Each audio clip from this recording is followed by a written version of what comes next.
My name is Lisa Redding. I'm a math teacher at Brookline High School. I feel like we offer the most amazing selection of non-academic classes, the arts, including drawing and painting and ceramics, and I'm also including culinary and all those different ways to kind of express yourself artistically. I think it's so super important to tap into the different parts of your brain, the kids' different interests, in order to really keep them, a good kind of whole person and not just all about the academics, but their strengths in other areas, which I think, also tap into their really wanting to be in school. Like sometimes if it's all academic all the time, that can not only get a little stressful, but it's maybe not as fun. But if you can tap into, kids' creative side and what they really like to do outside of the academics, I think it actually helps the academics as they do sports. But I don't know if we're talking about sports too.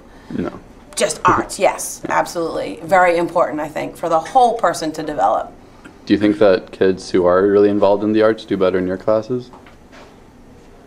Do you know anything along those lines? Well, you know what? I always say, especially in my geometry class, that there's a creative aspect in math too, where sometimes you're looking at a problem, and if you're really just kind of straightforward, you may not get this math problem. But if you can think creatively and differently, and I think especially with geometry, my kids who are interested in the arts actually do better because geometry is a little bit more visual, and actually being more creative in looking at a problem and not just being kind of narrow-minded and focused, but being more creative.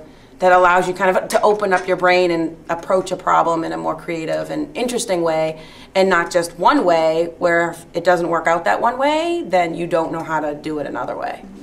So there's creative aspects in math too, and I think, kids who are more open to that creativity, can